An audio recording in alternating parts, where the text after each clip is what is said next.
Que conste en actas ante el Tribunal de Primera Instancia del Condado de Meigs, Estado contra Haas Settler 25CR038. Para que conste, soy Linda Warner, la jueza del Tribunal de Primera Instancia. Por favor, levante su mano derecha, señor. ¿Jura o afirma solemnemente que el testimonio que está a punto de dar será la verdad, toda la verdad y nada más que la verdad? ¿Así le ayude Dios? Sí. Dígame su nombre. Samuel Haas Settler. Y su abogado se va a identificar. Perky Beck. Está bien. Y vamos a pedir que ese micrófono se encienda. Gracias. Entendido. Y que todos hablen en ese micrófono. Y si ayuda, tenemos el micrófono inalámbrico, que lo tome el alguacil. Así que, especialmente para los abogados, lo necesitamos. Y todos, por favor, tengan en cuenta que ahora estamos transmitiendo en vivo los procedimientos a través de nuestro Zoom, cuya información está disponible al público, permitiendo que la gente se conecte por Zoom desde la computadora y pueda ver la audiencia. Y también tenemos un canal de YouTube donde quedará grabado. Sin embargo, por respeto a los deseos, nos aseguramos de que no aparezcan los rostros de los espectadores, solo de los participantes en el procedimiento judicial, quienes sí están siendo grabados. Pero solo quería que lo supieran. Y en algún momento durante el procedimiento, si llegamos a ese punto, si hay alguien que quiera hacer una declaración. Espera aún, Pero discúlpame. eso es. Podría no ser así. Desde el estrado de los testigos, apagaremos la cámara durante esas declaraciones si lo necesitas. Así que solo se escucharán sus voces. Solo para que los espectadores lo sepan. Está bien, cualquiera que esté aquí tiene que tener el micrófono silenciado, será expulsado. Pensamos que ya habíamos configurado eso para que no pudieran activar su micrófono. Déjenme decir, vamos a arreglar eso. Pensé que ya estaba arreglado. Bien, esperemos que ya no tengamos ese problema. Muy bien. Si me lo permiten, también debo indicar que la abogada Kathleen Evans está aquí como abogada Sí, lo también. siento mucho. Sí, gracias, gracias por eso. Y en nombre del Estado. Sí, su señoría, gracias. James Stanley, fiscal del Estado y del Condado de Ohio, fiscal asistente del Estado de Ohio y fiscal asistente del Estado de Ohio. Muy bien, gracias. Y dada la naturaleza de esto, las acusaciones en esta denuncia, ¿habría sobrevivientes de una víctima? ¿Fueron notificados de la audiencia de hoy? ¿Y se les ha dado la oportunidad de ser escuchados respecto al acuerdo de culpabilidad con la Fiscalía? Está bien. ¿Alguno de los sobrevivientes de la víctima ha comunicado alguna objeción a los términos del acuerdo de culpabilidad? Está bien. Tengo entendido, señor Haas-Settler, que usted desea retirar la declaración de no culpable que su abogado presentó en su nombre durante la lectura de cargos y ahora desea declararse culpable de asesinato agravado. ¿Es correcto? Para completar el proceso tendré que hacerle muchas preguntas. Así que primero le preguntaré, ¿puede escucharme claramente? Si en algún momento no puede escucharme, hágamelo saber y alzaré más la voz. ¿Puede hacer eso? Si hago alguna pregunta que no tenga sentido para usted por cualquier razón, pídame que la repita, la reformule o que explique la pregunta. No responda a la pregunta si no la entiende. ¿Lo hará? Sí.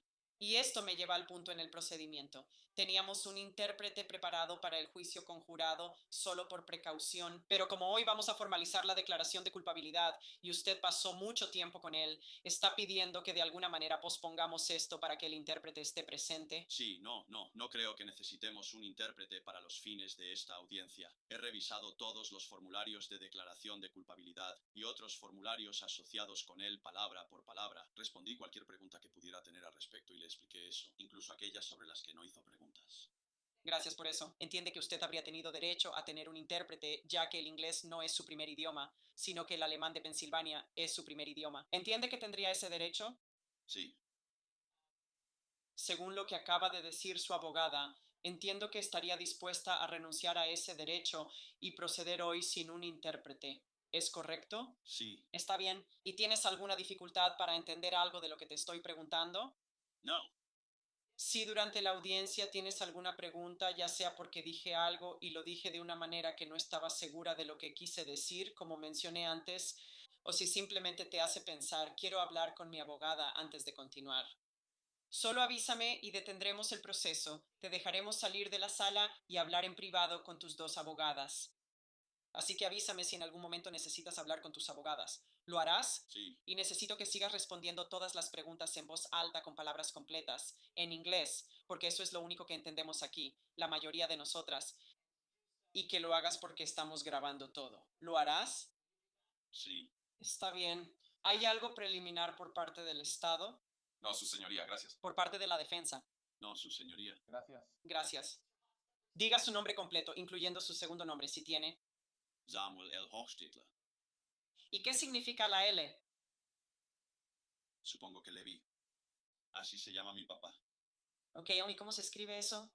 Leve. Está bien. Y deletree su apellido para que conste en el registro. Hochstetler. Gracias. Y ya establecimos que el inglés no es tu primer idioma. ¿Cuál es tu primer idioma? Alemán de Pensilvania. Que hoy te sientes cómoda continuando usando el idioma inglés porque es tu segundo idioma y lo dominas bien. ¿Es correcto? Está bien. Eres la misma persona que aparece en la acusación en el caso número 25 CR038. Sí. ¿Cuántos años tienes? 19. ¿Cuál es tu fecha de nacimiento? 247. ¿Y tienes un número de seguro social? ¿Hasta qué grado llegaste en la escuela? Séptimo grado. ¿Puedes leer y entender inglés escrito con fluidez? Sí. Está bien. Y vamos a hablar en un momento sobre esa competencia porque creo que su abogado le permitió leer los documentos, pero también me dijo que los revisó con usted palabra por palabra. Sí. ¿Eso es correcto? Bien. ¿Alguna vez has servido en el ejército? ¿Eres ciudadana de los Estados Unidos? ¿Está bajo la influencia de algún medicamento, droga, alcohol u otras sustancias que alteren la mente?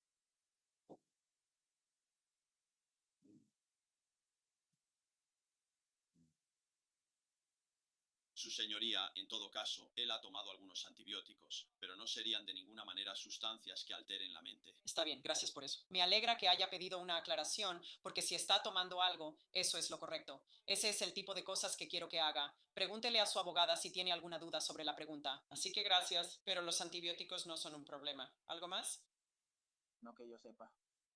¿Actualmente tiene o alguna vez ha sufrido de alguna enfermedad mental o trastorno mental? No que yo sepa. ¿Actualmente estás bajo algún tipo de libertad condicional, supervisión comunitaria, bajo palabra o algún tipo de supervisión posterior a la liberación, PRC? No. ¿Alguien la ha amenazado, coaccionado o la ha hecho declararse culpable? No. ¿Alguien le ha prometido algo si se declara culpable? Está bien, nadie le ha prometido nada porque lo escuchará más adelante. Voy a repetir esto para que entienda que usted hizo un acuerdo de culpabilidad, pero el tribunal nunca está obligado por ese acuerdo. Por eso le pregunté eso. Nadie le ha prometido nada, pero no hay razón para pensar que no lo haré. Pero solo para que usted lo sepa, su señoría. La única razón de esa vacilación fue solo por la promesa de la recomendación y el acuerdo del fiscal, como se indica en el acuerdo de culpabilidad. Está bien. Eso es lo único en lo que te estás basando, en que crees que yo estaría de acuerdo con lo que tu abogada te ha ayudado a negociar. Tus abogadas te han ayudado a llegar a un acuerdo con estas abogadas del Estado. Sí. Bien, ahora le voy a pedir a la Fiscalía que explique en el acta lo que creen que podrían probar si el asunto fuera a juicio y cuáles son los resultados de la negociación de la declaración de culpabilidad. Antes de pedirle al señor Stanley que haga eso, suponiendo que él lo va a hacer, ¿quiere hacerlo desde aquí arriba para que puedan escucharlo mejor o cree que puede hablar lo suficientemente fuerte? De cualquier manera, está bien. No quiero... Estar en el estrado. Está bien. No, no lo haré, no lo haré. No entiendo a alguien. Sí, Él justo ya me ahí. ha hecho testificar antes. Sí, lo ha hecho. Está bien. Solo quiero animarte a que hables más fuerte. También quiero mencionar que anticipo que la información que él va a compartir puede ser gráfica, ofensiva y perturbadora. Y porque veo a algunos jóvenes aquí y bueno, personas que ya sabes, puede que normalmente no escuchen el tipo de lenguaje e información que se va a compartir en un momento. Quiero advertirles, si no quieren escuchar, que ahora sería el momento de salir y volver a entrar. Depende totalmente de ustedes, pero no quiero que nadie se sorprenda porque, dado el tipo de cargos, anticiparía que la información será muy perturbadora. Con eso, adelante. Sí, su señoría, gracias. El Estado cree que si este caso llegara a juicio, podría probar más allá de toda duda razonable el cargo 1 de la acusación, que es el cargo de asesinato agravado. Específicamente, que el acusado causó intencionalmente la muerte de Rosanna Kinzinger mientras cometía violación, secuestro o ambos en violación de la sección 290301B del Código Revisado y delito grave no clasificado. Los cargos restantes de las acusaciones, si se le declara culpable en el juicio, se fusionarían con la condena por asesinato agravado para efectos de la sentencia. No obstante, el Estado cree poder probar cada uno de esos delitos en el juicio también. En relación al cargo 2, el asesinato, el Estado cree poder probar que el acusado causó intencionalmente la muerte de Rosanna Kinzinger Kinzinger. En relación al cargo 3, también por asesinato, el Estado cree poder probar que el acusado causó la muerte de Rosanna Kinzinger como resultado directo de cometer un delito violento, que es un delito grave de primer o segundo grado. En lo que respecta al cargo 4, el cargo de estrangulamiento, el Estado cree poder probar más allá de toda duda razonable que el acusado causó a sabiendas daño físico grave a otra persona por medio de estrangulamiento o sofocación. En lo que respecta al cargo 5, el cargo de violación, el Estado cree que podría probar más allá de toda duda razonable que el acusado mantuvo actividad sexual con otra persona a sabiendas cuando el acusado obligó deliberadamente a la víctima a someterse mediante el uso de la fuerza. En el cargo 6, el primer delito de secuestro, el Estado cree que podría probar más allá de toda duda razonable que el acusado restringió por la fuerza la libertad de Rosanna Kinzinger para facilitar la comisión de un delito grave. Y finalmente, el cargo 7, el segundo delito de secuestro, el Estado cree que podría probar que el acusado restringió por la fuerza la libertad de Rosanna Kinzinger para participar en actividad sexual con la víctima en contra de la voluntad de la víctima. Ahora, la evidencia en este caso mostrará que el acusado restringió la libertad de la víctima para facilitar la comisión de un delito grave y para participar en actividad sexual en contra de la voluntad de la víctima, y que la actividad sexual fue una conducta sexual en la que el acusado obligó intencionalmente a la víctima a someterse por la fuerza, siendo esa fuerza un delito de estrangulamiento cometido por el acusado asfixiando a la víctima, lo cual, junto con asfixia posicional, causó intencionalmente la muerte de la víctima y que él, la muerte fue resultado directo de la comisión de un delito grave de primer o segundo grado y la muerte intencional de la víctima fue causada mientras el acusado violaba a la víctima. Por lo tanto, el Estado considera que todas las condenas se fusionarían con la condena por asesinato agravado para efectos de la sentencia y por ello es apropiado proceder únicamente con la condena por asesinato agravado y desestimar los cargos restantes, ya que el rango final de la sentencia permanece igual. Y el acusado todavía está obligado a registrarse como delincuente violento y como delincuente sexual de nivel 3, ya que el asesinato agravado se cometió con una motivación sexual conforme a la sección 295.001 del Código Revisado. Esta acusación se construyó en torno a la investigación, vinculada a la investigación de las fuerzas del orden, pruebas reunidas por las fuerzas del orden locales y estatales, profesionales médicos y científicos forenses, junto con las declaraciones autoinculpatorias reportadas de los acusados, las cuales fueron fundamentales para la decisión de proceder con estos cargos específicos. La parte de las declaraciones reportadas del acusado que contenía sus declaraciones autoinculpatorias fue excluida, lo que dejó el caso del Estado en gran medida basado en pruebas circunstanciales, pero el Estado cree que, aún así, podría probar cada elemento de cada uno de estos delitos. El Estado cree que la evidencia demostraría que esto no fue un accidente, esto no fue un ataque al corazón, esto no fue una muerte por causas naturales. El acusado y Rosanna no estaban cortejando, no estaban saliendo, no estaban juntos, no se veían, no tenían una relación sexual casual, no eran románticos, no estaban involucrados románticamente y no hubo nada romántico en este encuentro que ocurrió el 12 de marzo de 2025. El acusado y la víctima sí se conocían, pero no se conocían bien. Rosanna se mudó de Missouri a Dyer Road, que está en el condado de Meigs, Ohio, hace varios años para ser maestra en esa comunidad. Se mudó sola, dejando a su familia atrás. Enseñó en esa escuela durante 2 años antes de regresar brevemente a Missouri. Poco después, regresó a la residencia en Dyer Road, donde ha vivido desde entonces en un remolque en la propiedad de los Troyer. Mientras estuvo allí, Rosanna trabajó en la granja.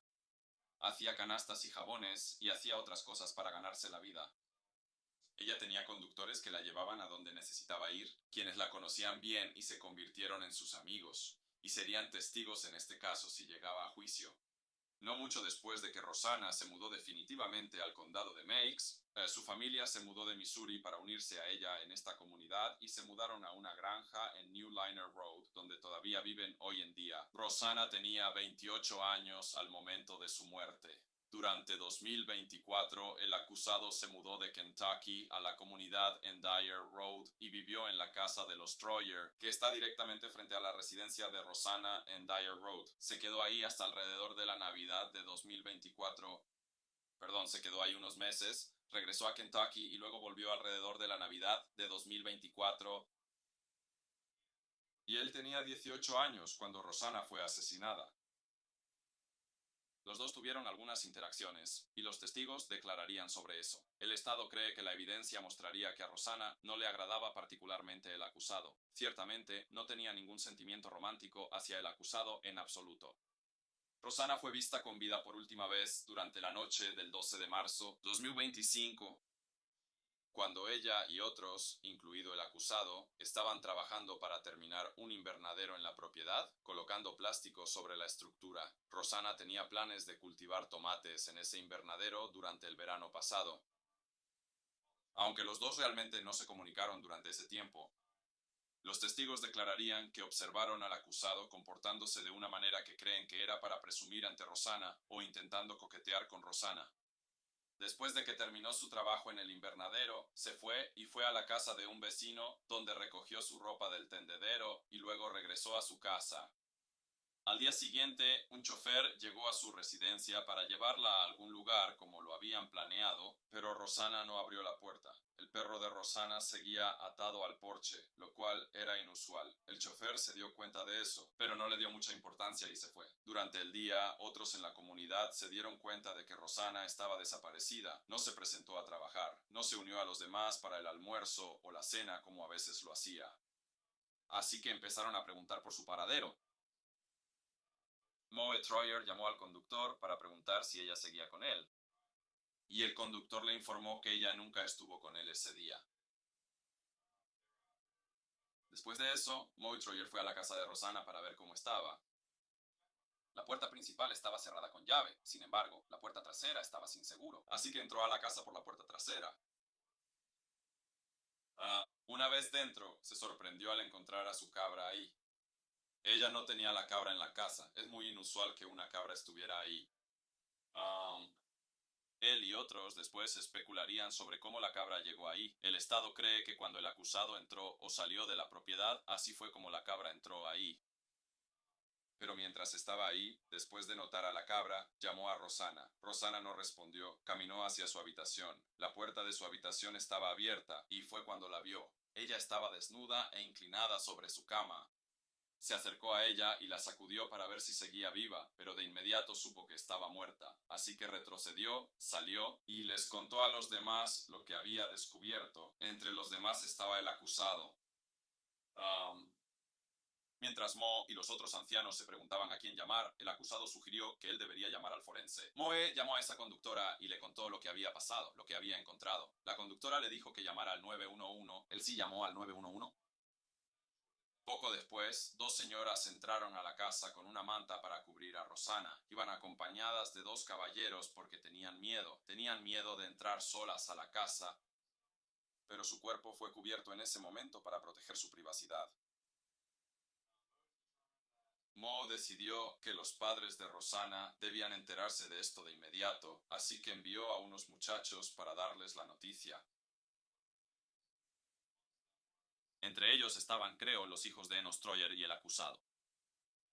Viajaron en carreta hasta la granja de Kinsinger, que estaba aproximadamente a 2 millas de distancia, y cuando llegaron, el acusado decidió ser él quien le dijera al padre de Rosanna que Rosanna había muerto. Esto, por supuesto, fue un impacto horrible para la familia de Rosanna. Después de un tiempo, el acusado y los otros muchachos regresaron a Dyer Road, y poco después, los padres de Rosanna viajaron a su residencia. Mientras tanto, el sargento Trey Wallace de la oficina del sheriff del condado de Meigs llegó a la casa de Rosanna. Cuando inspeccionó la escena y el cuerpo de Rosanna, de inmediato creyó que se trataba de una muerte sospechosa. Él y un técnico en emergencias médicas en la escena hicieron un examen o inspección superficial del cuerpo de Rosanna. Quitaron la manta que las señoras le habían puesto encima. De nuevo ella estaba inclinada sobre la cama. Ella estaba desnuda, estaba boca abajo, con el pecho hacia abajo, tenía el sostén subido y en ese momento uno de sus senos estaba expuesto, pero después determinaron que ambos senos estaban expuestos. Su ropa interior estaba a sus pies, su vestido había sido arrancado de la mayor parte de su cuerpo, pero su brazo izquierdo aún permanecía en la manga. Un líquido mucoso y espumoso emanaba de su nariz y se había coagulado. La sangre había corrido por su pierna y se había acumulado a sus pies junto con orina. La lividez y el rigor mortis ya se habían presentado en ese momento y el proceso de descomposición había comenzado. Debido a la naturaleza sospechosa de la muerte de Rosanna y a que el sargento Wallace sospechaba de una agresión sexual en ese momento, el sargento Wallace contactó al sargento K.J. Tracy de la unidad de delitos Graves para que se hiciera cargo de la investigación. Susan Mansfield, quien era asistente del forense, llegó. Ella también creía que la muerte muerte de Rosanna no solo era sospechosa, sino un aparente homicidio, y también observó de inmediato signos de lo que creía que era una agresión sexual. Cuando el sargento Tracy llegó, evaluó la escena y tomó fotografías. Esas fotografías serían utilizadas extensamente como evidencia en el juicio. Además de las observaciones ya relacionadas con el crimen, las fotografías que mostraban eso, la sangre que había corrido por su pierna y se había acumulado en el piso, provenía de su vagina y había sangre sobre su área anal y manchada en sus glúteos. Eso sugería que la sangre debió haber estado en esa ubicación y haberse esparcido de la manera en que estaba. Parte de la conducta sexual, según cree el Estado, habría sido desde atrás. Cuando el cuerpo de Rosanna fue movido, Susan Mansfield observó que los seguros que se usaron para sujetar su vestido estaban abiertos y debajo de su cuerpo. Susan también notó que el vestido había sido rasgado o roto. Esto reforzó aún más su creencia de que Rosanna fue violada, ya que una persona no se desvestiría de esa manera y no participarían en una conducta sexual consensuada con seguros afilados presionando su cuerpo. Se ordenó una autopsia y el cuerpo de Rosanna fue trasladado a la oficina del forense del condado de Montgomery, donde la doctora Mary Goldsby, patóloga forense y forense adjunta, realizó la autopsia. También se realizó una toxicología post-mortem por el doctor Matthew Chahesic, quien es el jefe toxicólogo forense, pero sus hallazgos fueron insignificantes y no discriminatorios. La autopsia reveló que no había lesiones traumáticas agudas significativas en el cuerpo. Pero aunque había signos tempranos de descomposición putrefactiva post-mortem, las condiciones del cuerpo aún respaldaban el hallazgo y la conclusión de que esta muerte fue causada por asfixia posicional.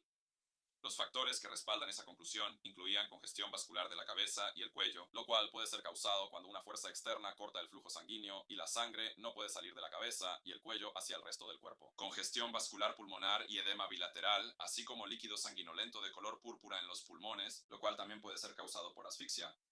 Probables hemorragias petequiales en ambas conjuntivas, lo que significa que los capilares en los ojos se rompieron debido a la presión ejercida sobre el cuerpo. El Dr. Goldsby sí reconoció que el sangrado en la conjuntiva también podría ser una fuga vascular post-mortem. Las hemorragias petequiales no tienen que ser causadas por estrangulamiento, como mucha gente piensa, sino que pueden ser causadas por asfixia. Entonces, el hecho de que no hubiera lesiones en su rostro ni en su cuello no significa que eso fue definitivamente post-mortem, casi digo postparto. Fuga vascular post-mortem en lugar de esa hemorragia petequial. El líquido mucoso, espumoso que salía de su nariz y el estudio del doctor sobre la escena del crimen. Fotografías de Rosanna boca abajo en la cama, inclinada sobre la cama y en una posición inusual para una muerte natural. Uno pensaría que colapsaría al suelo, pero no es una situación inusual que alguien muera por asfixia posicional como causa de muerte, debido a esa descomposición post-mortem. La determinación de parte de la decoloración rojo-púrpura fue algo difícil para el doctor. Sin embargo, la lividez se demostró claramente. Y dentro de esa lividez había marcas púrpuras más oscuras que aparecieron en sus senos, que podrían haber sido moretones o manchas de Tardieu, que son similares a las hemorragias petequiales, ya que son causadas por la ruptura de capilares, lo cual puede ser provocado por asfixia.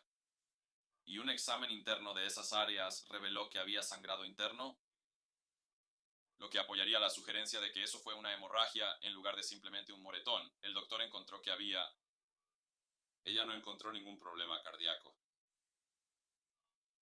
Sí se recolectaron hisopados vaginales y anales para análisis de ADN. Y nuevamente, su opinión fue que la causa de la muerte de Rosanna fue asfixia posicional.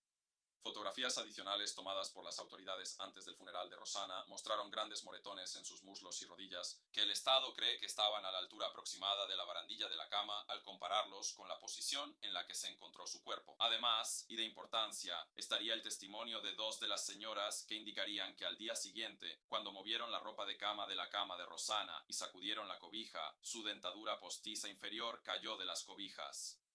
Su dentadura postiza superior fue encontrada en la escena sobre una cómoda, mientras que la dentadura inferior cayó junto con las cobijas. La noche en que encontraron a Rosanna, la mayoría de las personas no pudo dormir o no pudo dormir bien. El testimonio indicaría que el acusado parecía dormir sin dificultad y se despertó a la mañana siguiente como si nada hubiera pasado y continuó su día de la misma manera. El Estado piensa que, aparte de violar y asesinar a Rosanna, quizás lo más cruel que hizo fue lo que sucedió después, cuando se ofreció como voluntario para ir a la granja de los Kinzinger para ayudarlos con sus tareas y preparar su granero para el funeral de ella. No solo ayudó, sino que también fue un invitado bien recibido en su casa. Y no solo fue un invitado durante el día, fue huésped también por la noche, y pasó la noche del viernes, sábado y domingo después de haber matado a Rosanna. Los padres y hermanos de Rosanna no tenían idea de que habían recibido en su casa al asesino de su hija, y que él estuvo ahí con ellos todo el tiempo mientras lloraban su pérdida. Después, el acusado intentó actuar con calma durante un tiempo, pero eventualmente las sospechas lo alcanzaron.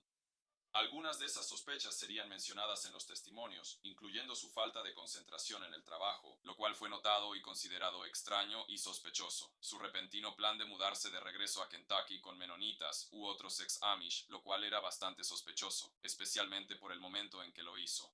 Y le había preguntado a otra persona qué pasaría si alguien mataba a alguien y se preguntaba si un ayudante del sheriff vendría y le dispararía a esa persona. Así que se llamó a la oficina del sheriff y estas sospechas fueron transmitidas a los investigadores. El nombre del acusado ya se le había dado a los investigadores anteriormente como una posible persona de interés de la comunidad. Así que fue entrevistado brevemente al principio de la investigación. Sin embargo, esta nueva información ayudó a obtener una orden judicial para obtener el ADN del acusado. Los agentes del sheriff fueron al aserradero donde él estaba trabajando y le pidieron que los acompañara de regreso a la oficina del sheriff para que pudieran tomar una muestra de su ADN, y él aceptó hacerlo. Mientras estaba en la oficina del sheriff, además de tomar esa muestra de ADN, también entrevistaron al acusado. Finalmente, después de mucho interrogatorio, se dio y dijo: cuando lo hice, no me sentía bien. El resto de esa entrevista, como sabemos, fue excluida, pero la parte de la entrevista que no fue excluida contenía muchas mentiras, específicamente relacionadas con que él mintió sobre haber estado en la casa de Rosanna. Sabemos que esas eran mentiras por los resultados de las pruebas de ADN. Los resultados de las pruebas de ADN mostraron que su ADN estaba dentro de la vagina y la cavidad anal de Rosanna. Específicamente, los resultados indican hisopos vaginales. Samuel Hawks Hodge-Stetler. La frecuencia estimada de ocurrencia del perfil de ADN en la fracción de esperma es más rara que una en 1 billón de individuos no relacionados. Hisopos rectales. Samuel Hawks Hodge-Stetler. La frecuencia estimada de ocurrencia del perfil de ADN en la fracción de esperma es más rara que una en 1 billón de individuos no relacionados. Estas cifras obviamente se basan en la base de datos nacional que usaron para compilar eso. Así que el ADN del acusado prueba que él fue la persona que mantuvo esa conducta sexual con Rosanna. Sus heridas, el estado de su ropa, la escena, todo indica que esto fue una violación. Esta violación ocurrió mientras Rosanna estaba siendo sofocada y asfixiada. Para ser sofocada de esa manera, su libertad tuvo que ser restringida. Creemos que la evidencia mostraría que el acusado ya sea sostuvo su cara contra las cobijas o cubrió su cara con las cobijas, con tanta fuerza que le desplazó la dentadura inferior mientras también aplicaba tal peso o fuerza sobre su torso que no solo no podía respirar por la nariz y la boca, sino que tampoco podía expandir sus pulmones para poder respirar y por lo tanto murió por asfixia posicional. Cuando su libertad está restringida, obviamente no estaba consintiendo ningún acto sexual que constituyera violación. Todo el encuentro sexual constituyó una violación. Como el acusado mató a Rosanna mientras la secuestraba y la violaba, es culpable de asesinato agravado. En este caso, el Estado está cubriéndose las espaldas en cuanto a lo que podría pasar en el juicio. Por eso estamos haciendo esta oferta para que él se declare culpable de asesinato agravado, con una sentencia recomendada de cadena perpetua con posibilidad de libertad condicional después de 25 años, en lugar de cadena perpetua sin posibilidad de libertad condicional, que es lo que el Estado buscaría y esperaría si se llevara a cabo un juicio. Los factores que llevaron a esta decisión son la incapacidad del Estado para usar sus confesiones, la previsión del Estado de que el acusado alegaría que la conducta sexual fue consensuada y que su muerte fue accidental, y la previsión del Estado de su argumento alternativo de que la conducta sexual fue consensuada, pero que Rosanna murió por causas naturales, cualquiera de los cuales, si el jurado lo creyera, podría influir en su decisión. El acusado, para ayudar con eso, contrató a una testigo experta que proporcionó un informe. Y si el jurado creía su testimonio, podrían creer que su muerte fue algo distinto a un homicidio. El Estado está bastante seguro de que podrá desacreditar ese informe y demostrar que su muerte fue un homicidio. Pero las afirmaciones expuestas en ese informe incluyen la opinión de la experta de que la causa de la muerte debería clasificarse como indeterminada. La experta afirmó que había evidencia que sugería que Rosanna tenía una condición cardíaca genética que no fue confirmada por ninguna prueba. Tendría que confirmarse mientras la persona está viva mediante resonancias magnéticas y cosas así, o mediante pruebas genéticas que podrían haberse realizado después de que una persona falleciera. Eso no se hizo en este caso. La experta indicaría que eso llevó a un ataque cardíaco fatal mientras estaba involucrada en una conducta sexual. Esa condición cardíaca es una condición genética. No hay personas que el Estado sepa que hayan sido diagnosticadas con eso, y nadie en la familia de Rosanna ha sido diagnosticado con eso. Es cierto que no siempre van al médico como lo hacen las personas no honestas en cuanto a pruebas y esas cosas, pero no hay antecedentes familiares de problemas cardíacos, excepto por una persona que sí tuvo un ataque cardíaco fatal, pero no hay nada que indique que ella tuviera esta condición cardíaca específica. El Estado cree que, incluso si el jurado llegara a creer que tal vez esto fue un evento cardíaco, sería razonable sospechar que el evento cardíaco ocurrió porque ella estaba siendo violada, sofocada y asfixiada. La experta reconocería que había evidencia de asfixia posicional, aunque afirma que es imposible saber si Rosanna estaba en una posición para sufrir asfixia. Sin embargo, esas fotografías que tomó la sargento Tracy en la escena mostrarían claramente que ella estaba en una posición cuando se encontró su cuerpo para sufrir asfixia posicional. La experta también reconocería que los moretones que tenía el cuerpo de Rosanna podrían ser resultado de un forcejeo por falta de consentimiento, pero también declaró que los moretones podrían haber sido causados por actividades agrícolas, lo cual podría ser razonable. O que los moretones, cito, simplemente se debieron a que una persona sin experiencia tuvo relaciones sexuales y no era consciente de la fuerza de sus acciones, lo cual el Estado considera que no es razonable. Sin embargo, no saber cómo interpretaría un jurado esa evidencia y otras pruebas en el juicio, especialmente viniendo de un testigo experto. El Estado ha tomado esta decisión para resolver este caso con el cargo de homicidio agravado, con esta sentencia recomendada de cadena perpetua con posibilidad de libertad condicional después de 25 años.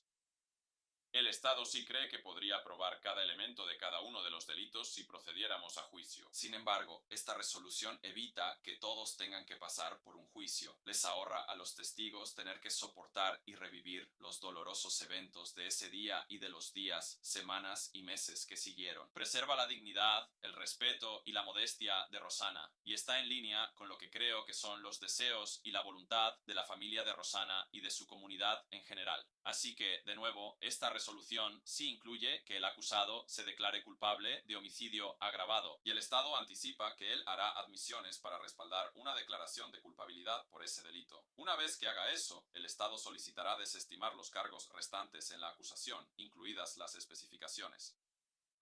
Además de la sentencia de prisión, el acusado estaría obligado a pagar los costos judiciales y registrarse como delincuente sexual de nivel 3 y como delincuente violento. Ella no desestimaría las especificaciones. Él las admitiría para no impugnarlas.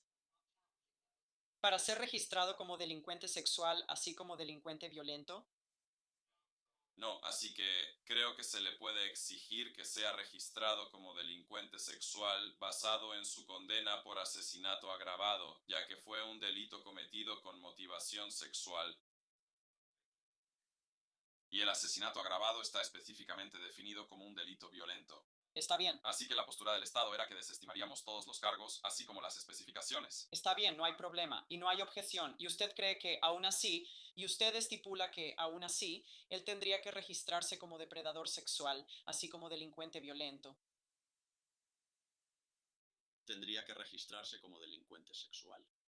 Es un Afenda, no, fantasma Prattberg. sexy. También en el registro de delincuentes violentos por tu permanencia también. Delincuente sexual de nivel 3 por. Se le recuerda de su vida cada 90 días, de acuerdo con los requisitos de la información en el informe más reciente actualizado que usted. Estoy seguro de que se abordará en unos momentos. Eso es correcto. Ah, ¿Algo más que agregar sobre la por declaración de precaución, culpabilidad? tal vez unos momentos menos de lo que sería con la versión del señor Stanley de las cosas, como lo mencionó hacia el final de sus comentarios, ya sea implícitamente o simplemente aludiendo a ellas. Si hubiéramos ido a juicio en este asunto, Habría muchos hechos que él presentó que creemos que requerían conclusiones, presunciones y suposiciones que nosotros habríamos impugnado. No voy a enumerar una letanía de cuáles serían esas cosas ni nada por el estilo. Dada la naturaleza y la sensibilidad de este caso, y especialmente para quienes están presentes, y especialmente la familia de la señora Kingsley, es sin duda un incidente trágico. ¿Sabes? Un incidente horrible que han sufrido y han pasado por mucho dolor, angustia mental y sufrimiento. Sin duda ningún padre, hermano o hermana jamás elegiría pasar por eso. Pero lo importante para efectos de esta declaración de culpabilidad es que, aunque de nuevo habría muchas cosas que habríamos impugnado durante el juicio, sin embargo, en este momento aceptaríamos que existen suficientes hechos para probar cada elemento esencial del delito de homicidio agravado y respaldar esta declaración de culpabilidad. En esencia, Senior, el señor Hofstetter admite que causó intencionalmente la muerte de Rosanna mientras cometía al menos el secuestro, tanto con el propósito como durante el transcurso de la estrangulación, o probablemente, más apropiadamente, definido como sofocación, y que esa sofocación se realizó como resultado de su miedo, su falta de experiencia, pero según lo requerido, bajo el elemento del delito, con el propósito de causarle la muerte como consecuencia directa de ese sofocamiento, y que él sabía que al ponerle una manta sobre la cara, que eso podría, en ciertas circunstancias, probablemente causarle la muerte. Lo cual sería suficiente, creo, para cumplir con los elementos del delito, como se describe en el cargo 1 de la acusación, y al cual él se está declarando culpable. Quisiera indicar que al hablar con él, que él tiene una gran cantidad de remordimiento y tristeza por lo que ocurrió el 12 de marzo de 2025. Esa nunca fue su intención y nunca se indicó que hubiera habido premeditación o propósito previo de hacer alguno de estos actos más allá de eso. Él admitiría que fue al tráiler de Rosanna con la intención de tener relaciones sexuales con ella. Esa fue la motivación para entrar al tráiler y que las cosas que ocurrieron después de eso, nuevamente, no estaban planeadas. No era su propósito ni su intención, excepto que en ese momento, nuevamente por su juventud y su falta de experiencia, su miedo, su incertidumbre sobre lo que pasó y por qué pasó, y cosas de esa naturaleza que él sí cometió el acto de asfixia, lo cual también implicaría que el secuestro tuvo que haber ocurrido para poder llevar a cabo la asfixia y ser la causa inmediata de la muerte de Shena. Nuevamente, él me ha indicado en varias ocasiones, durante los 14 meses que lo he representado y me he reunido con él, su dolor. Su arrepentimiento por haber causado el incidente a la familia y a la comunidad. Mucho sufrimiento mental, dolor y sufrimiento en ese sentido. Y me ha indicado que reza por Rosanna y reza por ellos de manera regular. Como sé, el Fuerte Worth, donde ha pasado tiempo leyendo su Biblia. Él sí tiene una versión King James de la Biblia y también tenía una Biblia de estudio versión internacional que ha usado no solo para mejorarse a sí mismo, si se quiere, mientras estaba en la cárcel, sino que también ha aconsejado y dirigido estudios bíblicos y cosas así con otros reclusos en la cárcel que nunca habían sido conocido a Jesucristo. De nuevo, volviendo a mis comentarios anteriores, sabes, en Proverbios dice que lo que un hombre dice parece correcto hasta que ha sido cuestionado. Y en la medida en que muchos de los hechos que el señor Stanley presentó son cosas que creemos que se basaron en conjeturas y especulaciones, particularmente con respecto a las cosas encontradas en el informe del forense, la autopsia, donde indicaría que hay alguna evidencia de asfixia posicional y que esas cosas como las manchas de Tardieu serían evidencia de asfixia posicional. Pero en la autopsia también decía versus descomposición post-mortem. Bueno, ¿qué significa versus? Puede ser una u otra. Así que habría cosas de esa naturaleza que hubiéramos estado buscando impugnar. Habría cosas de la naturaleza de las declaraciones hechas por algunos de los testigos que no creemos que hubieran sido completamente creíbles en el contexto de este caso, pero, sin embargo, lo estipulamos. Evidencia suficiente para respaldar una declaración de culpabilidad por el cargo de asesinato agravado y los elementos de los delitos descritos en el cargo 1 de la acusación. Nuevamente, no nos estaríamos declarando culpables de ninguna de las especificaciones, pero también estipularíamos que no obstante él sería considerado alguien que necesita registrarse en el registro de delincuentes violentos. Y también como un delincuente sexual de nivel 3. Gracias. Creo que con eso queda atendido. Si lo hace, pedirle mucha más información directamente a él, como sabes, más adelante en la declaración de culpabilidad. Claro, gracias. Gracias.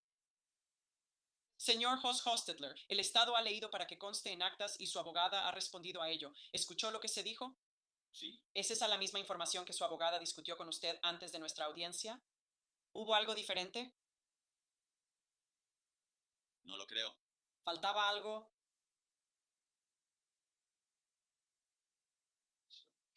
¿Tienes alguna pregunta sobre la recomendación? Esa es la recomendación sobre cuál sería su sentencia si, en efecto, se declara culpable de asesinato agravado. Por supuesto.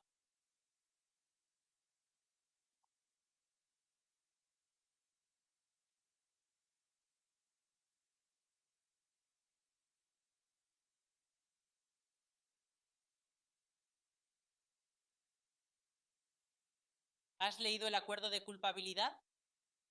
¿Tu abogada te lo ha leído y lo ha revisado contigo? De hecho, como mencioné antes, él te lo leyó palabra por palabra. ¿Es correcto? Sí. ¿Sientes que entiendes lo que dice ese acuerdo de culpabilidad? ¿Tienes alguna pregunta sobre el acuerdo de culpabilidad? No. ¿Entiendes que aunque tú y el Estado han presentado ante el tribunal, es decir, yo, una recomendación de sentencia, el tribunal no tiene que aceptarla? Sí.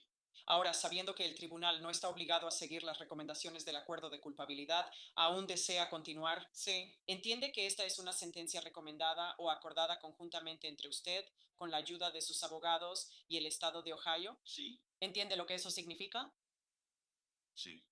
¿Ha tenido suficiente tiempo para consultar con sus abogadas antes de proceder?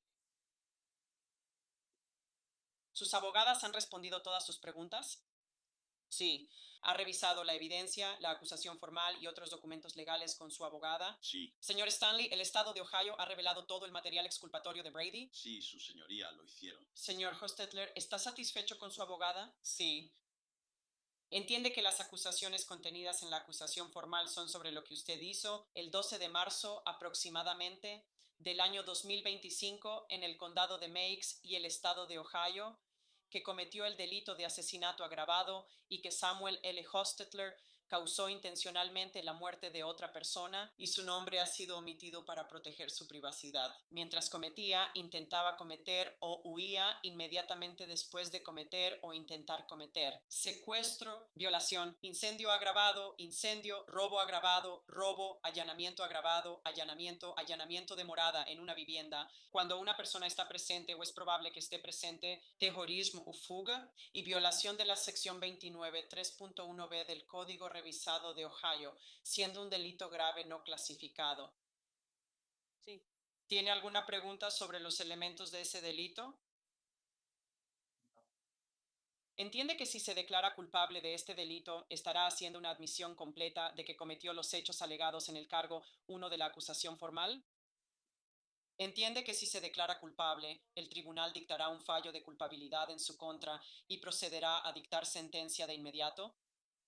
¿Entiendes que si quisieras presentar lo que se llama una defensa afirmativa, sería tu obligación probar la existencia de esa defensa afirmativa ante el jurado por preponderancia de la evidencia, aunque siempre sigue siendo obligación del Estado de Ohio probar tu culpabilidad más allá de toda duda razonable?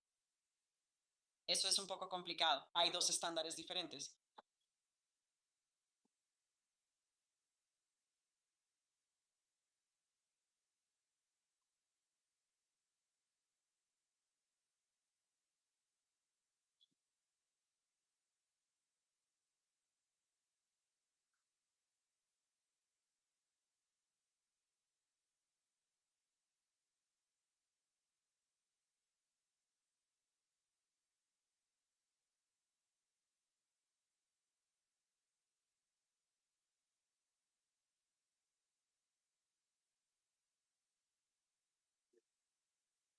Entonces, ¿quiere que el tribunal le explique eso o cree que su abogada ya se lo explicó y ahora lo entiende? Sí. Hay diferentes cargas de la prueba para eso en comparación con lo que tendría que probar para una defensa afirmativa. Esa es una carga de la prueba mucho menor en comparación con lo que el Estado tiene que probar antes de que pueda ser declarada culpable de algo tan grave como asesinato agravado, lo cual debe probarse más allá de toda duda razonable. Se deja constancia de que él entiende eso según mi explicación. Bien, perfecto. Entiende que al declararse culpable está renunciando a su derecho de apelar cualquier decisión desfavorable sobre pruebas u otras resoluciones previas al juicio. Sí. Entiende que al declararse culpable está renunciando a su derecho de que se resuelvan las mociones probatorias pendientes. En otras palabras, si hay otras mociones pendientes, pero no hemos tenido audiencias sobre ellas, usted está renunciando o cediendo su derecho a que se celebren audiencias sobre esas mociones. Sí.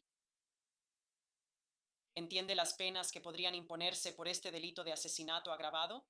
Un delito grave no clasificado sería cadena perpetua con la posibilidad de libertad condicional después de cumplir 20 años. Cadena perpetua con la posibilidad de libertad condicional después de cumplir 25 años completos. Cadena perpetua con la posibilidad de libertad condicional después de cumplir 30 años completos. O cadena perpetua sin la posibilidad de libertad condicional. Y una multa de hasta $25,000.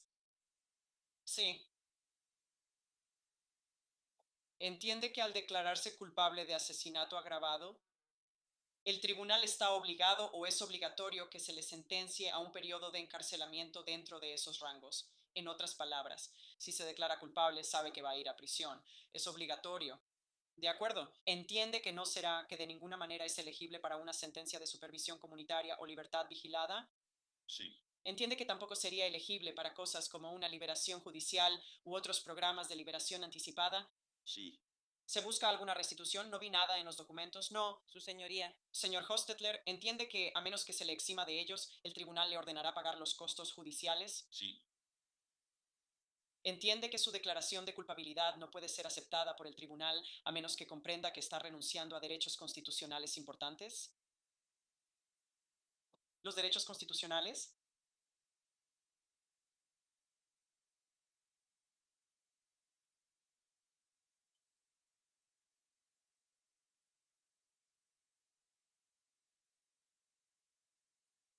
Sí. Entiende que tiene derecho a un juicio por un jurado de 12 personas. Entiende que todos esos miembros del jurado tendrían que estar de acuerdo en que el Estado de Ohio ha probado su culpabilidad más allá de toda duda razonable antes de que pueda ser declarado culpable. Entiende nuevamente que en el juicio, el Estado de Ohio tiene la obligación de probar su culpabilidad más allá de toda duda razonable respecto a cada elemento de cada delito del que se le acusa. Sí. Entiende que tiene derecho a la asistencia de un abogado o abogados en su juicio. Sí. Entiende que tiene derecho a confrontar o contrainterrogar, o que su abogada puede contrainterrogar o hacer preguntas a cualquier testigo que testifique en su contra durante el juicio. Sí. Entiende que tiene derecho a algo que se llama comparecencia obligatoria, que es el derecho a obligar, requerir, exigir u obligar a los testigos a asistir al juicio mediante la emisión de citatorios para asegurarse de que estén en el tribunal cuando los necesite. Entiende que no puede ser obligada a testificar en su contra durante el juicio. Sí. Entiende que tiene el derecho de testificar en el juicio si así lo desea después de consultar con su abogada. Sí. Entiende que si decide no testificar en el juicio, su silencio no puede ser usado en su contra para intentar probar su culpabilidad. Sí. ¿Entiende cada uno de estos derechos? Sí. ¿Tiene alguna pregunta sobre alguno de estos derechos? ¿Entiende que si se declara culpable estará renunciando a todos estos importantes derechos constitucionales? Sí. ¿Entiende que al declararse culpable también perderá algunos de sus derechos civiles, lo que significa que puede que no pueda votar, servir en un jurado, ocupar un cargo público o trabajar como empleada pública, y puede que se le niegue una licencia para ejercer ciertas profesiones? Sí. ¿Entiende que su condena por delito grave le prohibiría adquirir, poseer, portar o usar conscientemente cualquier arma de fuego u artefacto peligroso? Sí. ¿Tiene alguna pregunta sobre las restricciones relacionadas con las armas de fuego? ¿Entiende que según su condena tampoco tendría derecho a la eliminación o al sellado de su expediente más adelante? Sí. ¿Entiende con respecto a algunos de estos derechos civiles que específicamente su derecho al voto?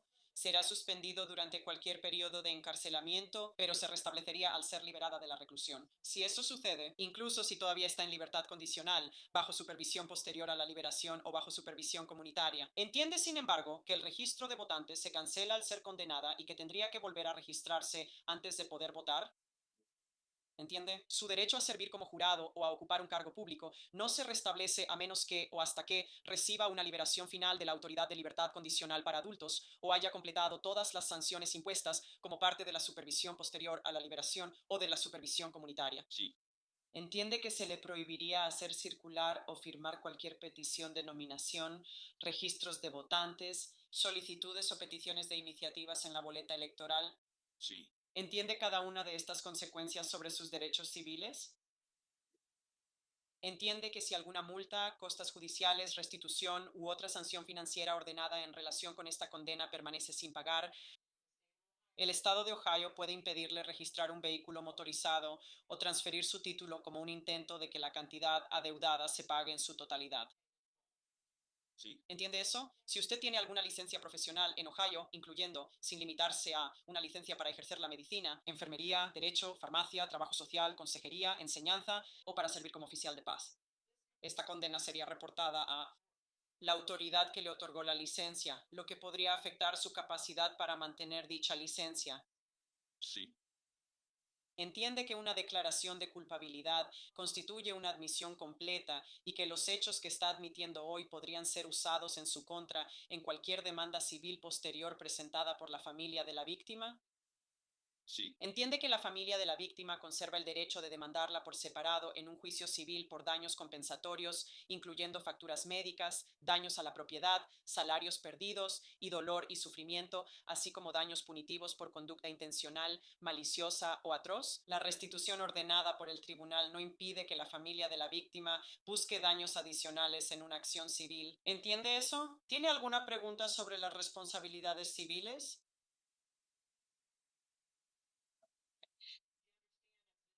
Entiende que, como se ha discutido, se le va a requerir que se registre como un delincuente sexual bajo el nivel 3 del registro de delincuentes sexuales. sí, ¿Entiende eso? Dependiendo de la clasificación, tendrá ciertos requisitos de registro y requisitos de verificación continua y reglas basadas en ese estado de clasificación. Según el Código Revisado de Ohio, sección 2950.1d y 2950.2s, sí, entiende que una vez que esté clasificada, tendrá requisitos de registro y verificación continua en intervalos según su estado de clasificación. sí, Vamos a leerle ese formulario en un momento, pero con detalle. Entiende que basado en su estatus de clasificación, el alguacil puede estar obligado a notificar a las víctimas, vecinos, escuelas, iglesias y otras instituciones sobre su nombre, dirección y delito. sí, Entiende que por haber sido condenada por un delito de índole sexual, puede que no pueda residir a menos de 1000 pies de las instalaciones de cualquier escuela, preescolar o guardería. ¿Entiende? Por haber sido declarado culpable de asesinato agravado, también tendrá la obligación de registrarse como delincuente violento y que el no hacerlo le será indicado. Oh, lo siento, las instrucciones se le leerán por separado, pero quiero advertirle ahora, y lo haré de nuevo, que si no se registra como se requiere en ese formulario separado, podría dar lugar a cargos penales adicionales. Asimismo, si no se registra en el registro de delincuentes sexuales, podría dar lugar a delitos graves adicionales. sí. ¿Entiende que no necesariamente pierde su derecho a apelar si se declara culpable? Sí, haz preguntas, adelante.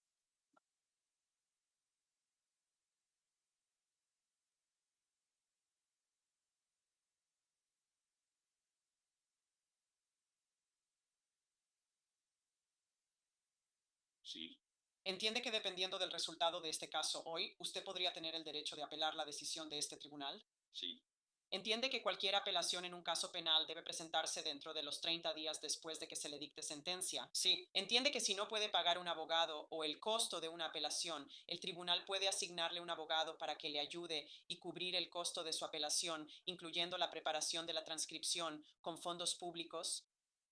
Ahora sé que su abogada ya le habló sobre esta etapa en el cambio de declaración de culpabilidad, donde le pido que haga una declaración exacta de lo que sucedió para asegurarme de que existe una base fáctica suficiente para aceptar su declaración de culpabilidad. Así que necesito asegurarme de que hable y admita todos los elementos del homicidio agravado y de las otras partes que requirieron su registro como delincuente sexual y dónde ocurrió eso. Así que puede decírmelo con sus propias palabras, o puedo pedirle a su abogada que la guíe en ese proceso, pero necesito escuchar de su propia boca lo que hizo. Puedo proceder. Sí puede.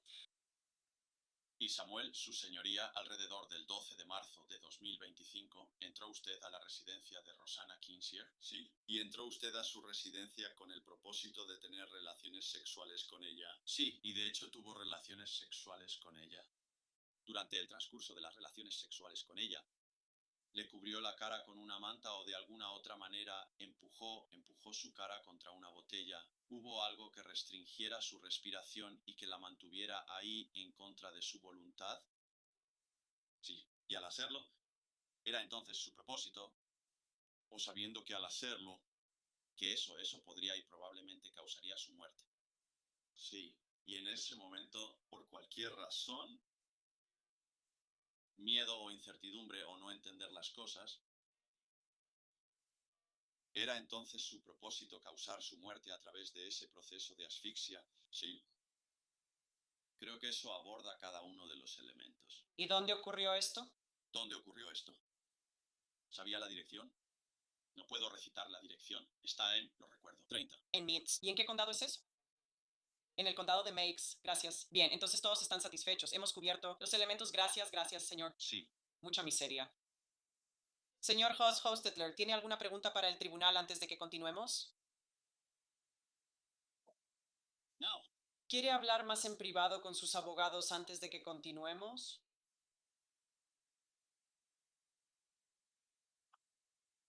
No, su señoría. Está bien. ¿Está de acuerdo en que ya no necesita hablar más con su abogada? Sí. Está bien. ¿Ha tenido suficiente tiempo para pensar en esta decisión importante? ¿Estás segura de que esto es lo que quieres hacer? Sí. En el momento en que viniste por primera vez, viniste al tribunal con la acusación formal de asesinato agravado y los otros cargos. Se presentó una declaración de no culpable en tu nombre. Antes de que pueda aceptar algo diferente a no culpable, primero tienes que retirar la declaración de no culpable. Entonces, en este momento retiras la declaración de no culpable. Sí. ¿Cuál es ahora tu declaración respecto al cargo 1 de asesinato agravado y delito grave no clasificado? Tengo frente a mí una declaración de culpabilidad por escrito de la que hemos hablado y dijiste que la leíste y que tu abogada la leyó palabra por palabra contigo. Antes de que pueda continuar, necesito tener la declaración de culpabilidad por escrito. Así que le voy a pedir al alguacil que se la entregue a ti y a tu abogada. Y si estás preparada para presentar la declaración de culpabilidad por escrito, él te indicará dónde firmar.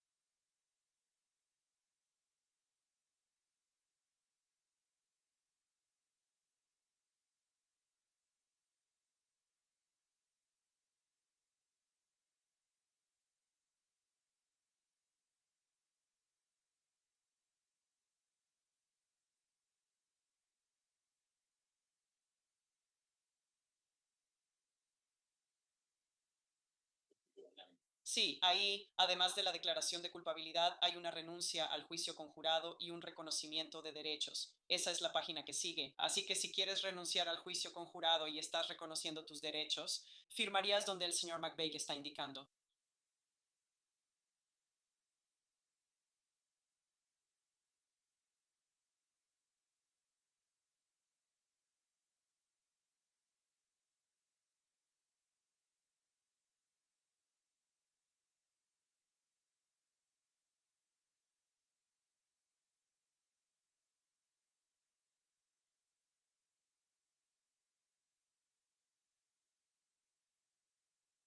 Para que conste, he observado al acusado firmar la declaración escrita de culpabilidad y la renuncia al juicio conjurado y el reconocimiento de derechos, y de igual manera, su abogada está firmando donde corresponde, y luego se le entregará la documentación al fiscal, y una vez que él firme, procederemos.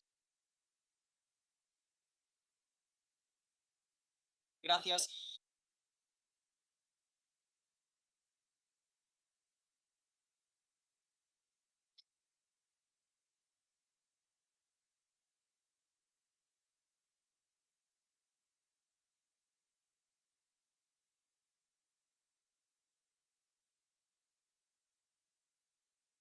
He observado a los tres firmar la declaración escrita de culpabilidad, la renuncia al juicio conjurado y el reconocimiento de derechos. Y ahora le pregunto, señor Hostetler, ¿firmó estos documentos con pleno conocimiento? Sí.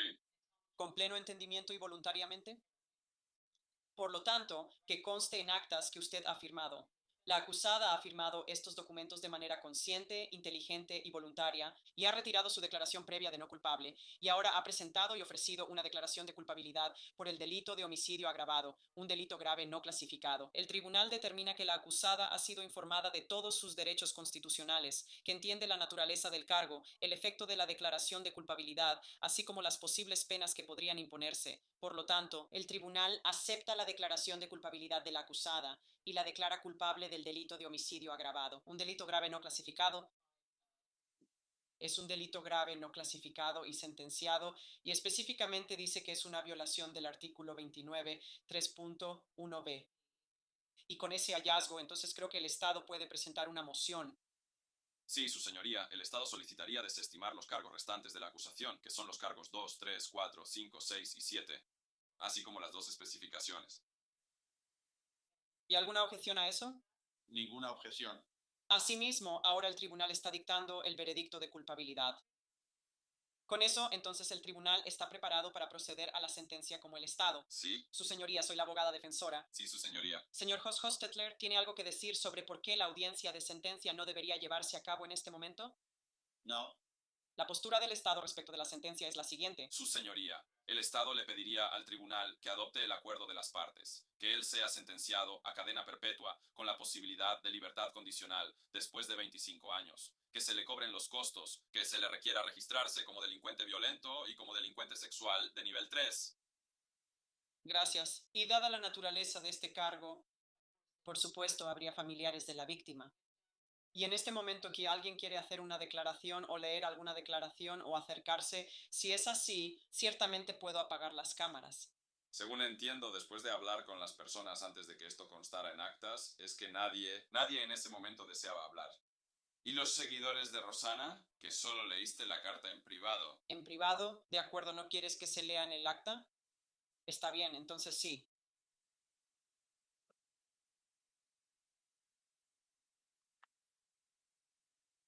Muchas gracias.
Gracias, ya lo leí y no quieres que lea nada en voz alta.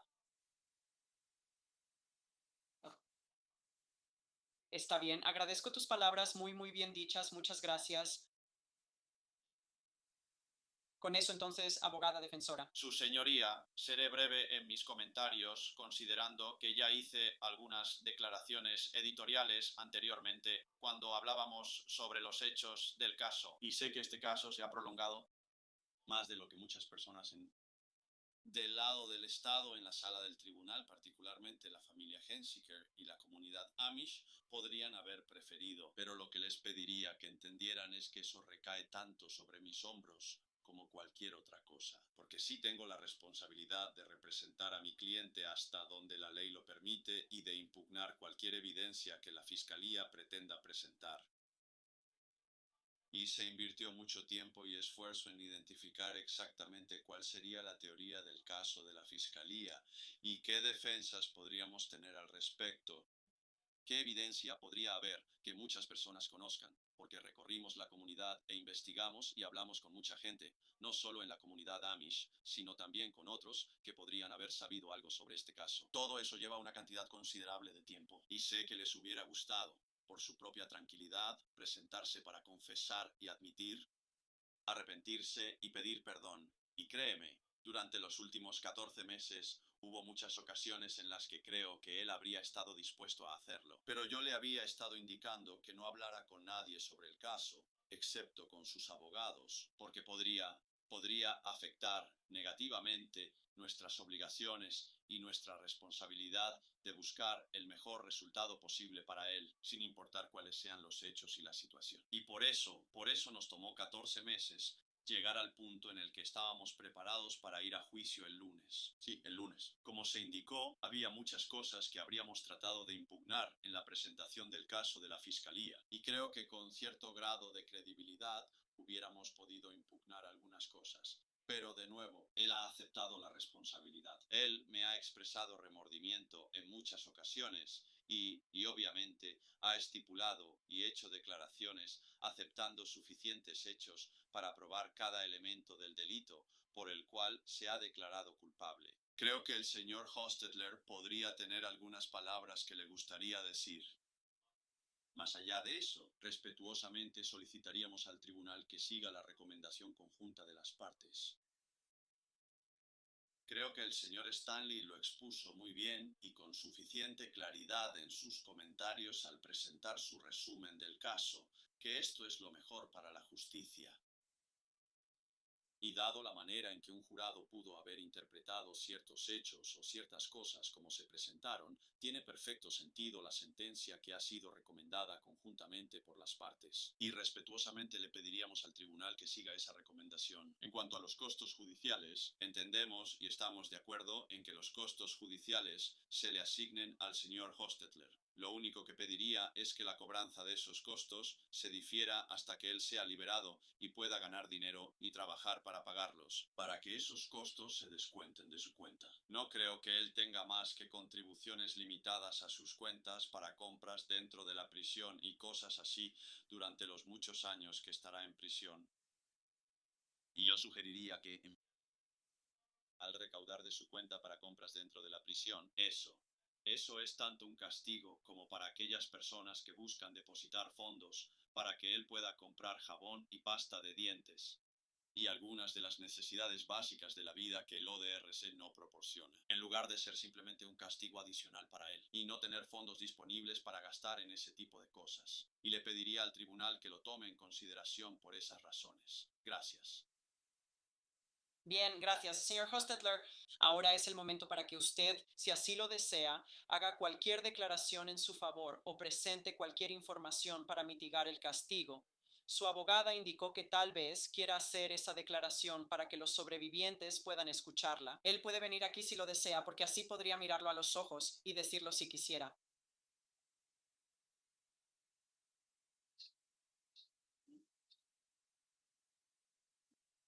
Creo que sería bueno poder estar aquí de pie y tal vez sostener el Está bien, no hay problema. Él puede sostenerlo, el micrófono, aunque eso significa que tendremos que apagar ese micrófono, creo, o él tendrá que sostener ese. ¿Tenemos el inalámbrico? Solo quiero asegurarme, vamos a subir la temperatura del aire acondicionado para que no esté soplando, así la familia, los amigos y los vecinos pueden escucharlo.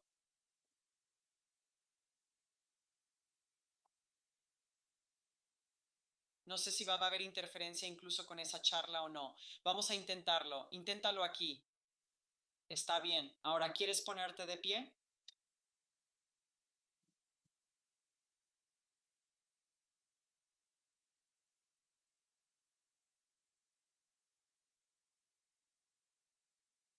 Sé que es incómodo, pero les ayudará a escuchar tus palabras si hablas en ese micrófono, aunque no sea algo que normalmente harías.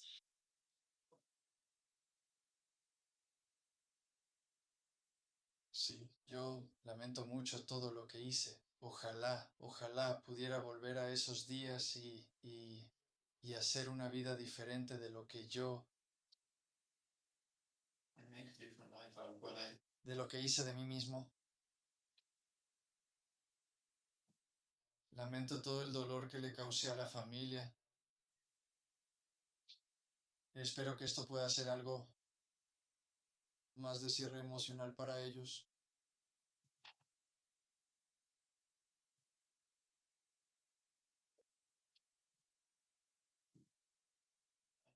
Lamento profundamente la pérdida de tu familia, tu hija y la hermana y el hermano que tenían.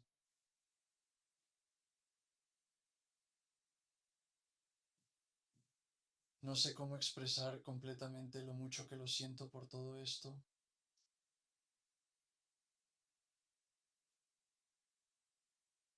Sé que tu vida nunca volverá a ser la misma sin ella.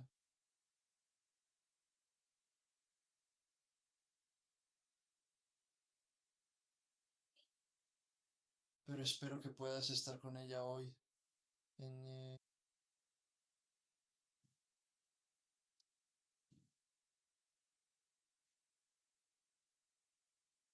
el cielo. Y espero que esto no te aleje de Dios. Espero que te mantengas fuerte. No quiero causarte nada así.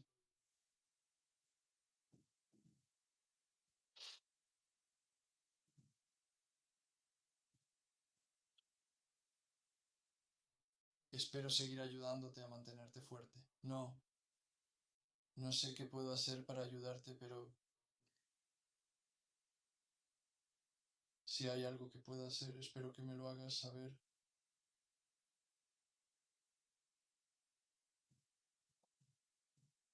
Gracias, señor Hostetler. Y le preguntaré a la familia de la víctima si consideran permitirme compartir sus palabras con él, si autorizan que él tenga una copia de esto o no. No tienes que hacerlo, pero creo que tus palabras son importantes para compartir con él. No necesariamente frente a todos los demás, pero creo que con tu permiso haremos una copia que él pueda llevarse consigo. Así que para que conste en el registro, está bien, está bien. Gracias. ¿Hay algún otro testigo para la defensa? No, su señoría. El tribunal debe considerar ciertas cosas antes de imponer la sentencia. Una de ellas es la declaración de impacto de la víctima que hemos escuchado y contiene palabras importantes que Samuel necesita leer. El tribunal también ha considerado las declaraciones de la regla 11F, que son estas negociaciones de declaración de culpabilidad que los abogados y todos ustedes ya saben son 5 aquí y que han tomado la mejor decisión posible para todos los involucrados aquí. El testimonio bajo juramento, el expediente y otra información relevante. El tribunal ha formulado su decisión basándose en los 3 principios y propósitos fundamentales de la sentencia por delitos graves, que son proteger al público de futuros delitos por parte del acusado u otras personas, castigar a la persona infractora y promover la rehabilitación efectiva de la persona infractora.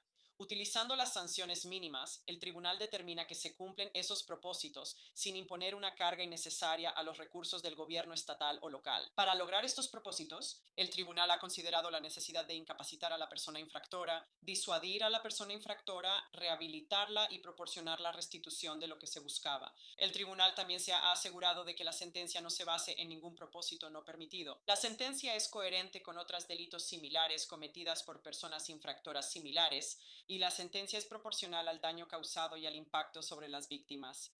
El tribunal ha considerado la gravedad y los factores de reincidencia que pueden ser aplicables según la sección 29, 29.12 del Código revisado. B hasta E y 29, 29.12 F. El tribunal ha considerado el hecho de que una sentencia de prisión es de hecho obligatoria o requerida para este delito y ha considerado el rango de sentencias posibles por la condena de asesinato agravado. Y con eso, el tribunal determina y por la presente le sentencia a cadena perpetua con la posibilidad de libertad condicional después de 5 años completos de prisión. También va a tener que cumplir 25 años. Lo siento mucho, estaba hablando demasiado rápido. Sí, absolutamente. Así que el tribunal determina dentro del rango de la sentencia que usted es sentenciado a cadena perpetua con la posibilidad de libertad condicional después de 25 años completos en prisión. Gracias por señalar eso. A veces piensas algo y no siempre te sale por la boca. Me gustaría entregarle a usted y a su abogada algunos otros formularios que vamos a revisar ahora. Uno es la designación de delincuente sexual. Tengo aquí el que usted ayudó a llenar, que leeré junto con usted y al final se lo entregaré para que lo firme. Así que vamos a revisar eso juntas. Habla de este caso como el caso del condado de Meigs, número 25 CR038. Tu condena es según el Código Revisado de Ohio, sección 29 3.1b. Tu nombre, Samuel L. Hostetler, y no tenemos una dirección porque tu abogado indicó que no tenía idea de cuál sería tu dirección en 20, 25, 30 años, cuando potencialmente puedas salir en libertad condicional. Así que voy a empezar a leer cada párrafo. Párrafo 1. ¿Has sido declarado culpable o te has declarado culpable de un delito de índole sexual o un delito contra una víctima menor de edad, según lo definido en la sección 2950.1 del Código Revisado de Ohio? Y eres una de las siguientes opciones. En este caso, hemos marcado la opción de que eres un registrante de nivel 3 por delito sexual y por delito contra una víctima menor de edad. Párrafo número 2. Se te requiere registrarte en persona con el alguacil del condado en el que establezcas residencia dentro de los 3 días de llegar a ese condado o si tienes un domicilio temporal por más de 3 días. También se te requiere registrarte en persona con el alguacil del condado en el que comiences a estudiar en un centro educativo inmediatamente al llegar a ese condado. Si comienzas a estudiar en un centro educativo en otro estado pero mantienes una residencia o domicilio temporal aquí, también se te requiere registrarte en persona con el alguacil u otro funcionario correspondiente en ese otro estado inmediatamente al llegar a ese estado. También se te requiere registrarte en persona con el alguacil del condado en el que tengas un lugar de trabajo si has estado empleado por más de 3 días o por un total acumulado de 14 días en un año calendario. Si tienes un lugar de trabajo en otro estado, pero mantienes una residencia o domicilio temporal aquí, también se te requiere registrarte en persona con el alguacil u otro funcionario correspondiente en ese otro estado. Si has estado empleado por más de 3 días o por un total acumulado de 14 días en un año calendario, el empleo incluye servicios de voluntariado. Párrafo 3. Se te requiere proporcionar al alguacil la información de alojamiento temporal, incluyendo la dirección y la duración de la estancia, si tu ausencia será de 7 días o más. 4. Después de la fecha de registro inicial, se te requiere verificar periódicamente tu dirección de residencia, lugar de empleo y o lugar de estudios en persona en la oficina del alguacil, no antes de 10 días previos a tu fecha de verificación. Párrafo 5. Si cambias tu dirección de residencia, lugar de trabajo y o centro educativo, deberás proporcionar un aviso por escrito de ese cambio al alguacil con quien te registraste más recientemente y al alguacil del condado en el que planeas residir o tener un lugar de trabajo y o un centro educativo al menos 20 días antes de cualquier cambio o a más tardar 3 días después del cambio de empleo. Si el cambio de domicilio no es a una dirección fija, deberás dar una descripción detallada del lugar o lugares en los que planeas quedarte. Y a más tardar, lo siento, al final del primer día hábil, inmediatamente después del día en que obtengas una dirección fija, debes registrar esa dirección fija con el alguacil. Párrafo 6. También se te informa que, de acuerdo con la ley federal, debes informar cualquier viaje internacional a tu autoridad de registro con al menos 21 días de anticipación al viaje. El no hacerlo puede someterte a un proceso penal. 7. Deberás proporcionar un aviso por escrito dentro de los 3 días de cualquier cambio en la información del vehículo, dirección de correo electrónico, identificadores de Internet o números de teléfono registrados a tu nombre o que utilices al alguacil con quien te hayas registrado más recientemente. 8. Dependiendo de tu designación, debes cumplir con todos los requisitos descritos anteriormente durante el siguiente periodo de tiempo y con la siguiente frecuencia. Porque eres de nivel 3, es de por vida y debes hacer esos registros en persona y verificarlos cada 90 días, es decir, cada 3 meses. Párrafo 9.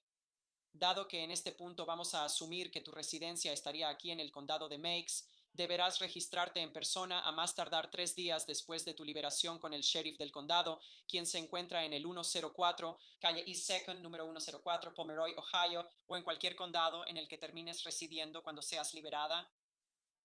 Número 10. Esto es muy importante. No registrarte, no verificar tu residencia en los tiempos especificados o no notificar un cambio de dirección de residencia u otra información requerida, como se describió anteriormente, resultará en un proceso penal. El número 11 establece que reconoces que los requisitos anteriores te han sido explicados y que cumplirás con todas las disposiciones de la sección 2950 del Código Revisado de Ohio. Y con eso, si no tienes preguntas, si tienes preguntas, pregunta. Si tienes preguntas sobre los requisitos de registro, entonces te pediremos que firmes eso y luego yo haré constar que estás firmando. Gracias. Gracias.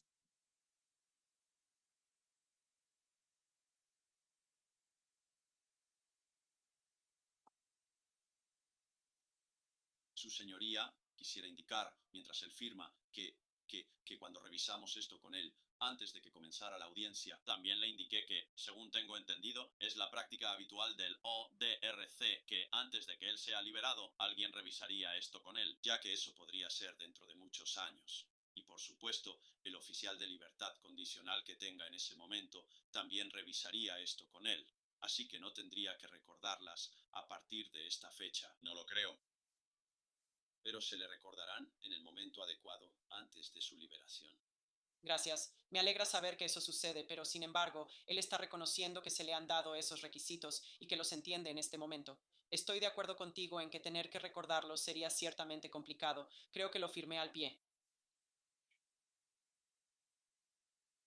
También recibirás una copia de todos estos documentos. Entonces, el número 12 es que firmaré certificando que te informé específicamente de los deberes que mencioné anteriormente y que me has indicado que entiendes esos deberes. Así que con eso también firmaré el documento. Como dije, recibirás una copia de él. A continuación, te leeré la nota de que te entrego una copia del aviso de deberes para registrarte como delincuente violento. ¿Tienes también esa copia para que la revises? Creo que estaba detrás de la otra. Sí, la tenemos. Está bien, vamos a revisar eso. Aviso de obligaciones para registrarse como delincuente violento, Código Revisado de Ohio, sección 2903.41 y siguientes. Condado de condena, Condado de Meigs, número de caso 25CR038, números de condena ORC 2903.01B. Nombre Hostetler Samuel, inicial del segundo nombre L. No tenemos dirección por las razones que mencioné anteriormente. Leyendo los párrafos, uno dice que has sido condenado o te has declarado culpable de un delito que califica para la categoría de ofensor violento según lo definido en la sección 2903.41 del Código Revisado de Ohio. Párrafo 2. Si no eres sentenciada a una pena de prisión, se te requiere inscribirte personalmente en la base de datos de ofensores violentos con el alguacil del condado en el que resides dentro de los 10 días posteriores a la sentencia. Sin embargo, estás en la segunda oración. Si eres sentenciada a una pena de prisión, debes inscribirte personalmente en la base de datos con el alguacil del condado en el que resides 10 días después de salir de la cárcel o, en tu caso, de la prisión. Si eres una delincuente de otro estado, debes inscribirte personalmente en la base de datos con el alguacil del condado en el que resides o en el que ocupes una vivienda dentro de los 10 días siguientes a cualquiera de las siguientes situaciones: residir u ocupar una vivienda en Ohio por más de 3 días consecutivos, o número 2, residir u ocupar una vivienda en Ohio por un periodo acumulado de 14 días o más en un año calendario. Párrafo 3. Se le requiere proporcionar cierta información al alguacil, incluyendo su nombre completo y cualquier alias, apodo u otros nombres que pueda usar. B, su dirección de residencia. C, su número de seguro social. D, cualquier número de licencia de conducir o número de licencia de conducir comercial o tarjeta de identificación estatal que se le haya emitido. E, información sobre el delito por el cual fue declarada culpable o se declaró culpable. F, el nombre y la dirección de cualquier lugar donde esté empleada. G, el nombre y la dirección de cualquier escuela o institución de educación superior a la que asista. H, el número de placa de cada vehículo que posea, opere o esté registrado a su nombre, el número de identificación de cada vehículo y una descripción de cada vehículo. y una descripción de cualquier cicatriz, tatuaje u otra marca distintiva en su persona. Párrafo 4. Se le requiere proporcionar al alguacil sus huellas dactilares y palmares. El alguacil también tomará una fotografía suya en el momento de su registro. Párrafo 5.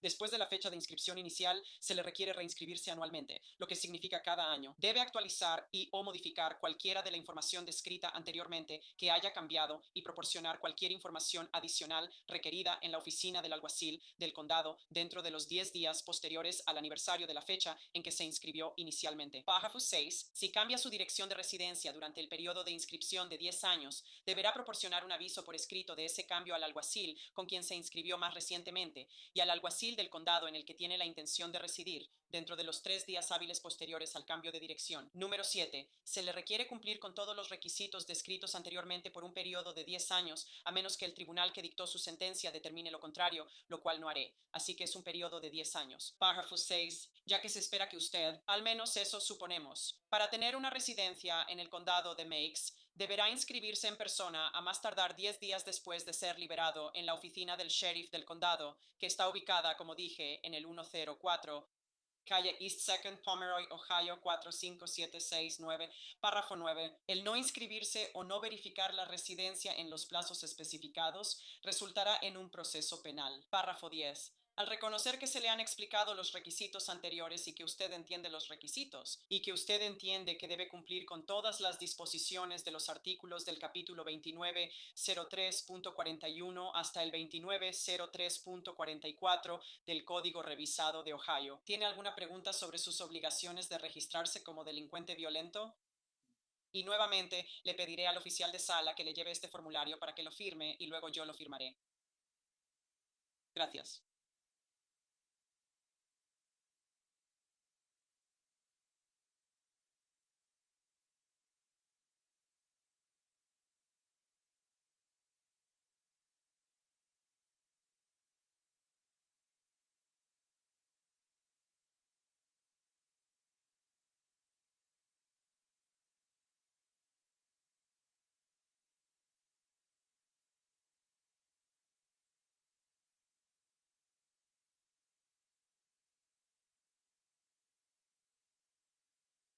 Gracias. Y para que conste, certifico que informé específicamente al infractor sobre sus obligaciones mencionadas anteriormente y que el infractor me indicó que entendía dichas obligaciones, y también firmaré eso en mi calidad oficial. A continuación, debo informarle que recibirá crédito por el tiempo cumplido. Sé que ha estado encarcelado desde su arresto, así que recibirá esos días, se le abonarán a la sentencia y tendrá que pagar los costos judiciales. Sin embargo, tomaré una decisión sobre si suspender eso en la decisión escrita, y usted tiene derecho a apelar esta decisión. Cualquier apelación en un caso penal debe presentarse dentro de los 30 días posteriores a que se le dicte sentencia, que es lo que acabamos de hacer. Si no puede pagar un abogado o el costo de una apelación, el tribunal puede asignarle un abogado para que le ayude y cubrir el costo de su apelación, incluyendo la preparación de la transcripción, pagados con fondos públicos. ¿Tiene alguna pregunta para mí? Bien, será puesta bajo la custodia del sheriff del condado de Meigs, quien luego la transportará al centro de recepción y luego será encarcelada por al menos 25 años completos. Su señoría, según mis cálculos, él tendría 445 días de crédito por el tiempo ya cumplido en prisión, con una fecha de arresto del 5 de mayo de 2025 hasta la fecha de hoy. También tendría derecho a todos los días que transcurran entre la fecha de hoy y la fecha en que llegue al centro de recepción correccional bajo la custodia de ODRC. Sí, ponemos las fechas hasta hoy, entonces reciben el crédito a partir de hoy. Y obtenemos esas fechas de la oficina del sheriff. Y si es diferente, ¿cuántos dijiste yo? Calculé 445 días. 445, 445. Algo así. Si es diferente, si obtenemos algo diferente de eso, entonces volveremos a reunirnos para asegurarse de que quede claro. Pero no, ya sabes, como esto es algo de último minuto, no obtuve una verificación escrita del sheriff en este momento, así que con eso, ¿hay algo más? ¿La fiscalía está satisfecha con el procedimiento? Sí, su señoría, gracias. ¿Abogada defensora? Sí, su señoría. Está bien. Con eso entonces pediremos que sea puesto bajo la custodia del sheriff del condado de Meigs. Gracias, su señoría. Gracias. Gracias a todos. Dejaré que él salga primero antes de irme.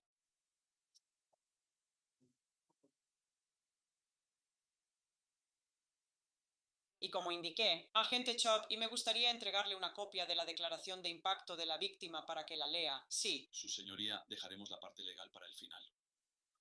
está bien, entonces vamos a continuar y regresárselo si no le molesta. Aquí tienes, Samuel. Aquí. Mayor, creo que tendremos racismo. Está bien. Sí, espera un momento, señor. ¿Qué quieres decir? Puedo irme. Eso, gracias.